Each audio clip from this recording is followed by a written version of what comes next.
Landfall in Florida. We truly won't know the extent of the damages in our community. Hurricane Helene makes a late-night strike.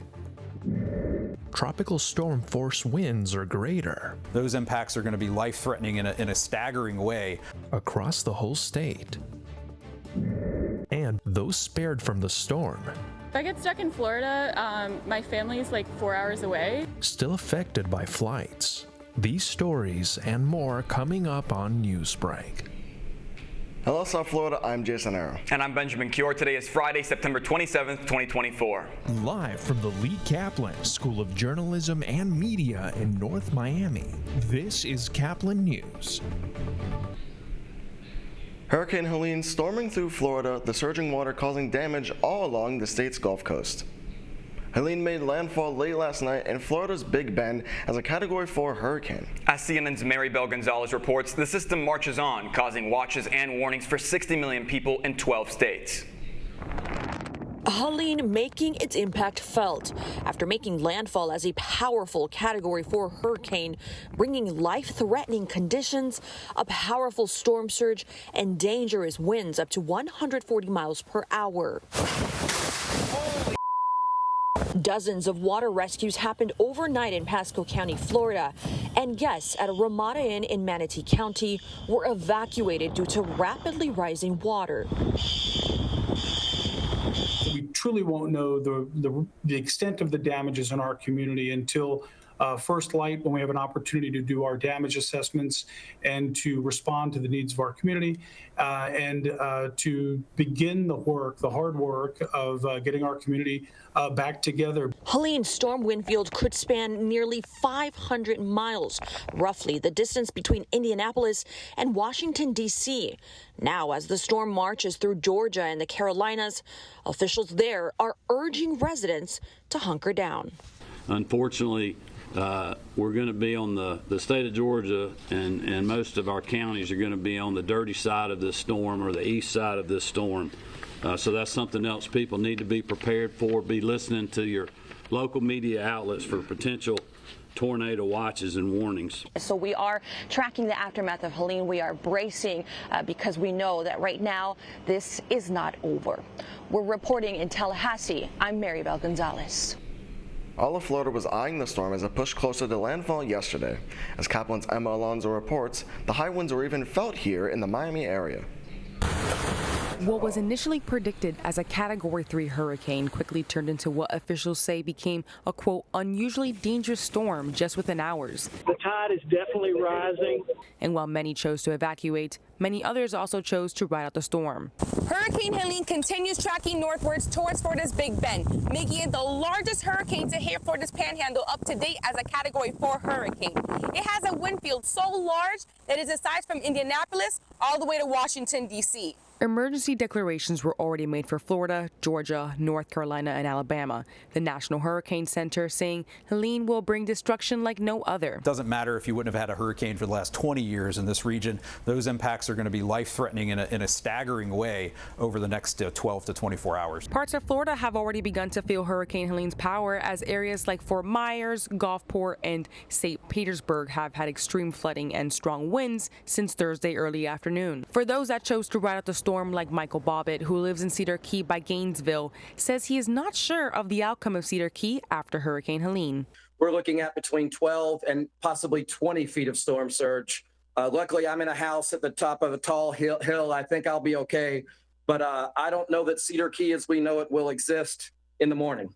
The Federal Emergency Management Agency Administrator Deanne Criswell tells residents who are in Helene's path to take the storm seriously. So please don't underestimate what the impacts could possibly be. This is Emma Alonso reporting for Caplin News. As Hurricane Helene moves towards the north, flights are getting canceled. The state of Virginia is preparing for Helene as a tropical storm that would bring heavy rains. This has caused concerns amongst travelers, with many making layovers to not get stuck in the storm. I'm headed to Belize City, Belize, through Miami. We'll see about the weather and the connections. If I get stuck in Florida, my family is like 4 hours away, so maybe that helps, or maybe I just have to stay in a hotel for a couple days until I can go. There is still no information as to whether flights are going to be resumed anytime soon. After artist Taylor Swift endorsed Vice President Kamala Harris for president, there was a great expectation on how influential an endorsement can be in this election year. Caplin News reporter Grecia Pacheco is in Washington, D.C. with more details. Taylor Swift endorsed Kamala Harris and Tim Walz on Instagram after the presidential debate. Since 2018, Swift's political influence has been notable, with her 2020 support for Biden boosting young voter registrations. Her recent endorsement of Harris, paired with a vote.gov link, led to more than 300,000 clicks, encouraging early voting and registration. It also encouraged other types of engagement, just information gathering and making decisions. A lot of that has to do with her authenticity, said Dr. Michelle Ramsey, a professor at Penn State Berks, who teaches a class about Taylor Swift, gender, and communication.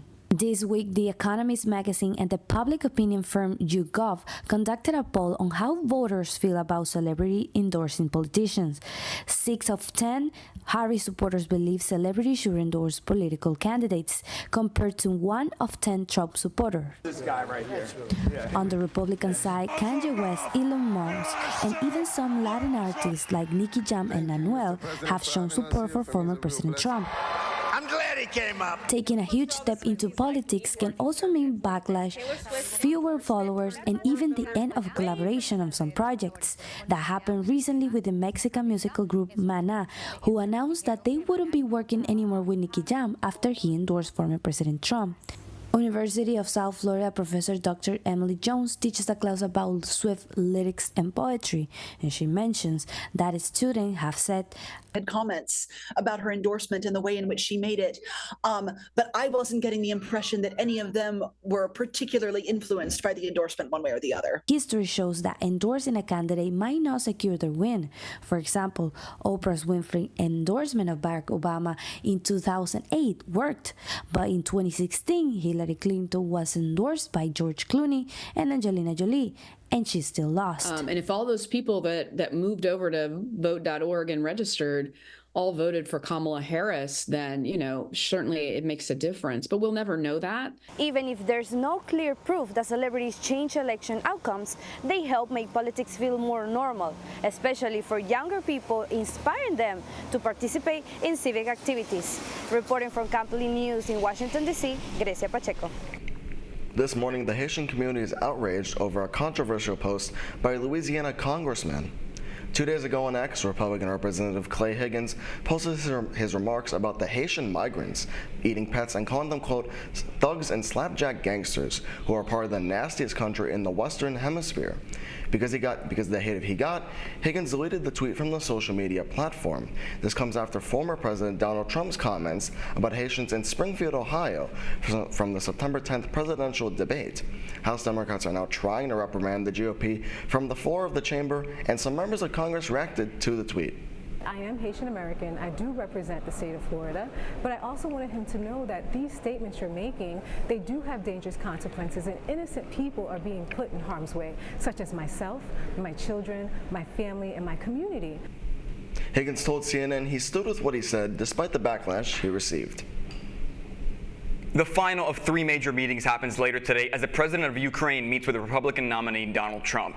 After a tour of Congress yesterday, Volodymyr Zelensky sat down with President Biden. He also had a joint news press conference with Democratic nominee Kamala Harris. We have to end this war. We need a just peace, and we must protect our people. We allow aggressors like Putin to take land with impunity. They keep going, and Putin could set its sights on Poland, the Baltic states, and other NATO allies.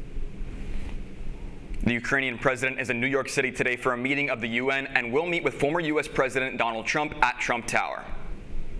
The Miami Marlins are looking to close out their series with a win. That's still ahead, and so is this story. There they go, throw to third, beats him, but he got his foot in.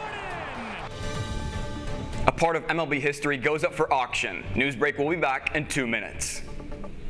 How prepared is your family if a tornado shows up at your doorstep, or a flood, or a hurricane? You can't just turn away a natural disaster. That's why it's important to go to ready.gov/plan now. It has the tools and tips you need to make an emergency plan with your family. So if disaster comes knocking, Let's go. you'll be ready to help keep your family safe. It's just a pizza. Make a plan today. I debate all day. It's what I do. But there are some things that are undebatable, like your mental health. I was in a dark place when my brother passed away in a car accident. I was depressed in ways I never imagined. I reached out, and my sisters came, my pastor, my therapist. They helped me get through it. I found that the more I spoke up, the healthier my mind became. When you love your mind, you can go so much further. Find mental health resources at loveyourmindtoday.org. Jordan knows he shouldn't eat this entire bowl of nachos, but tonight he's earned that right because a few hours ago in the middle of happy hour, he recognized a sign, not from the gods or a bolt of lightning, but from a double heart, a kissy face, and a fourth ha in ha ha ha. That's when Jordan knew he was buzzed. So when it was time to go, he got a ride home instead of driving. Be a legend like Jordan. Recognize your buzzed warning signs and get a ride home. Buzz driving is drunk driving. I help our fellows design their paths as creative entrepreneurs. My experiences serving startups, creative businesses, and cultural organizations, and my journey as a queer mixed immigrant with Haitian and Arabic roots, inform the co-creative environment we foster at Radcliffe. We leverage our collective diversity to encourage the building of lifelong personal learning networks and mindsets that stimulate continuous innovation.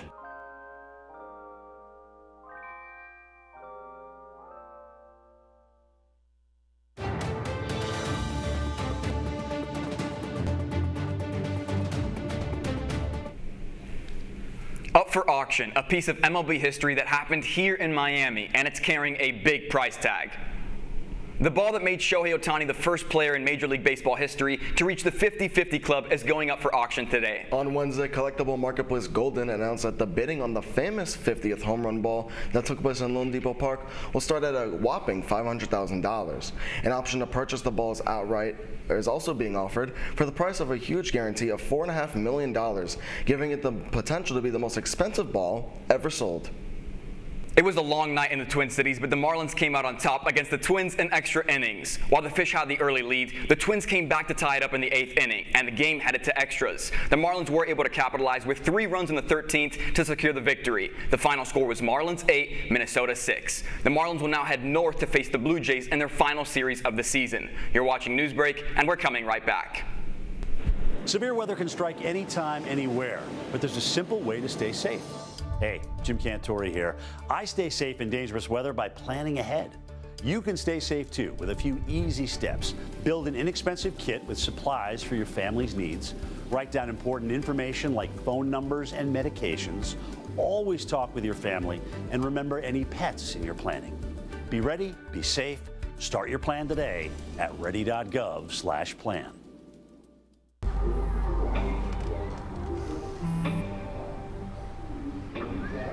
I don't know why you're so sad. You've got a roof over your head. You gotta stop with that depression stuff. That's what white people think. You all right? It just feels like it's coming from everywhere. Do you want to talk about it? You can talk to me if you're feeling sad. Whenever you need to talk, I'm here, okay?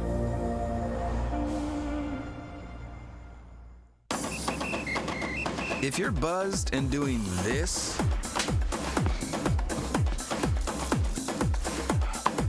to make yourself feel okay to drive, ZWX.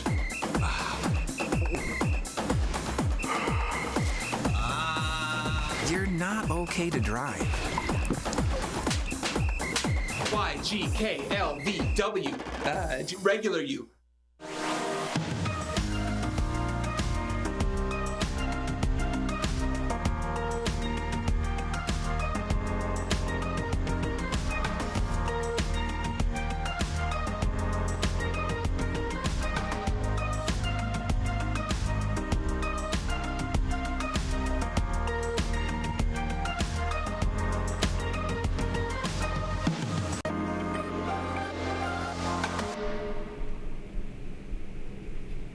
That's all the time we have for Newsbreak. I'm Benjamin Cure. I'm Jason Harrell. Get more news anytime at caplinnews.fiu.edu.